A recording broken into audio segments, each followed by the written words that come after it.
How's this for a tweet from the verified Dallas Cowboys account? A picture of Dak with his red jersey, but then it's not a setback. I loved your reaction to this. Who the hell tweets this? Who tweets this? I've never seen a tweet like this in my life. It's not a setback, and it's not a reason to worry, but quarterback Dak Prescott's planning on getting another MRI. Now, I have listened to a lot of smart people today talk about this, and while it is an odd way to present news to not just your fan base, but the entire NFL world, the power, they have almost 4 million followers. You can only control the narrative so much because there will be alarmists. But while I frame it as who the hell does this, it's really not that bad of a tweet. It's not bad. Provided tweet. Something is and I'll get you. Go ahead. Yeah. So I think that they do this now, and look, we got to know that PR managers are running social media accounts at this point. Like it's basically not with something like this. I'm just talking about just in general, like for teams or for big organizations. I mean, half of it is public relations as well as an information platform. And so when I first read it, I was like, okay, they're just trying to temper the alarm, right? They just don't want people to react to an MRI. Because if we heard just flat Schefter reports that Dak Prescott's getting another MRI tomorrow. It's like, we with that only would say, well, what the hell is what? Seriously? I mean, that happened 2 weeks ago, and he's just getting another MRI now? Yep. Like, what else happened? We know that he started throwing a little bit a couple days ago. Will he be ready for the start of the season? So it just creates like more and more and more and more speculation, and then those are questions that the team has to now answer and ask or get asked each and every day. Well, when's Dak going to be back? Hey, here, off the record and on background, what are you hearing about Dak? Like all the guys start getting asked those type of things. And it becomes a distraction. I think they are preempting it to prevent it from becoming a distraction. Not that anything that happens with the Cowboys, including Hard Knocks, by the way, which has been pretty good, is a distraction. I mean, they're just a distraction team. It just is what it is because of who they are. But this was, even though they tried to tamp it down, it's still a little bit alarming to me. It's definitely a little bit alarming, but by putting out this tweet, it does create some favorable traction compared to no favorable traction if Schefter or one of those guys broke the story, because now it's our $100,000 pyramid gets pushed to the second segment. Now it's the absolute lead. Now the alarmist are. I mean, if Twitter's on fire, and Dallas would be holding their breath. Listen, two people said things today that I think really, at least for now, help me kind of navigate this in a way that is not incredibly reckless or ominous. Probably ominous, better way to frame it. Keyshawn Johnson. Yep. Now, Keyshawn played for Dallas. Not really known for his time in Dallas because he was drafted first overall by the Jets back in '96. But he played for Dallas, right? Won a championship with the Bucks. Yeah, played for Carolina. Carolina for a minute. People forget about that. Played for Carolina for a minute. Remember that? I can't even see him. I think that may have been his last team, Carolina. I think. Might check on that. I'm just curious. Anyway, Keyshawn said. And Keyshawn's usually one to kind of quell the noise anyway.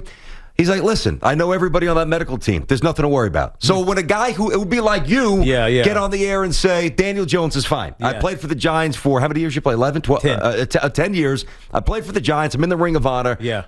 I know the doctors. Daniel Jones is fine. Yeah, Ronnie Barnes is doing this because X, Y, Z. I've known Ronnie for decades, and I'm comfortable that nothing else is wrong here. Yes, so that was, by the way, it was Carolina, Keyshawn's last team. So that was Keyshawn. Then another guy. Oh, he had 800 yards, 70 catches, and 800 Did he yards? have that many? Wow. With Del Home? Had to be with Jake, right? Wow. Obviously wasn't with Cam. That's impressive. Why is that a forgotten year? I knew that he played for Cam. I just didn't know that the numbers were quite that good. Pretty good year. With Steve Smith. Who else would have been there? It had to be Jake. It had to be Jake Del Home. It had right, it was Jake. Yeah, it definitely was. Okay. Anyway, the other one was, and I didn't really think about this, and I think I'm pretty medically savvy because of all the times I've been stuffed in an MRI tube and had surgeries. But Orlovsky said something. He said, he believes it's actually more of a way to confirm a positive. Because if he started his throwing regimen very softly, just kind of flipping the ball, just getting the wing loose again, right? Stretching things out.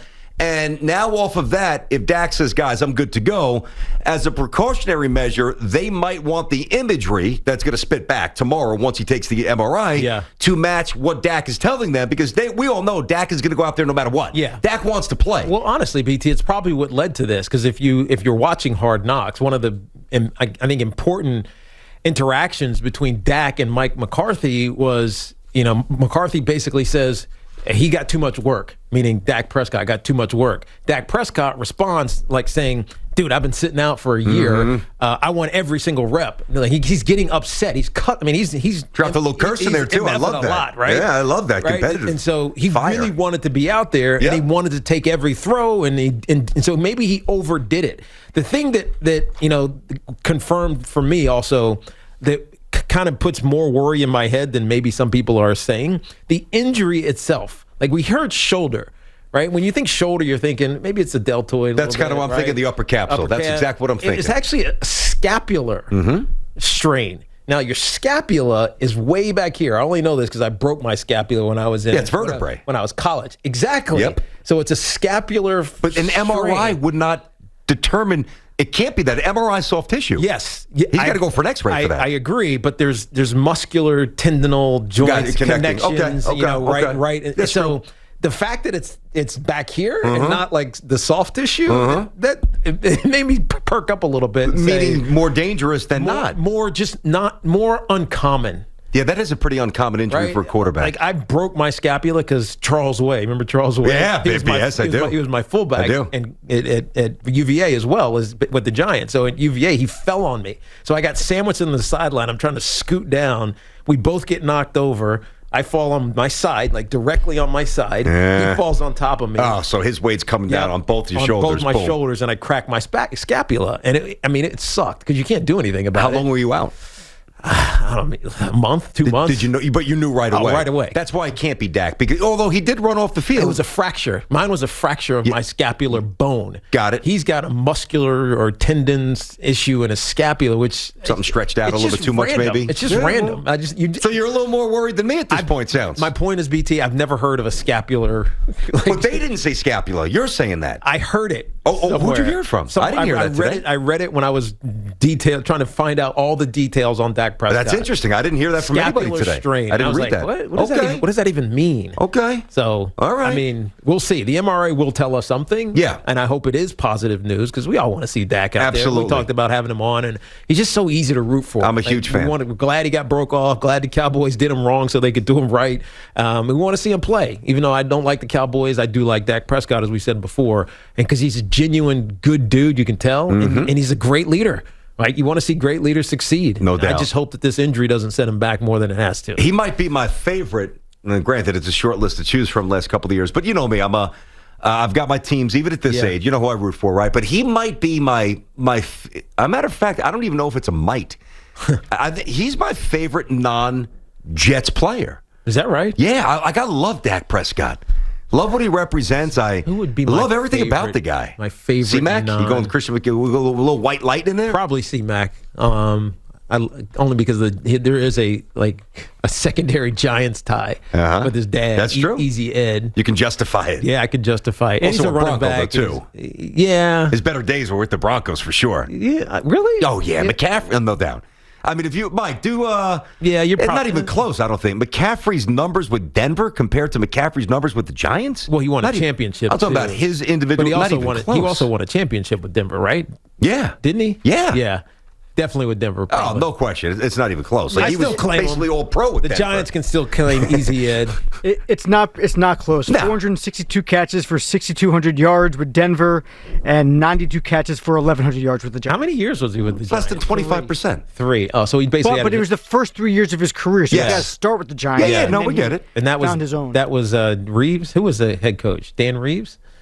I think it was. Hanley had just left it. Hanley. Was did Ray have him the first year? For 2 years, and then Dan Reeves. Oh, that's why I had to leave. Ray Hanley ruined them. Like he ruined everybody for the Giants back then. Thanks for watching. Make sure you like and subscribe, and don't forget to hit that bell to be notified when we drop fresh content.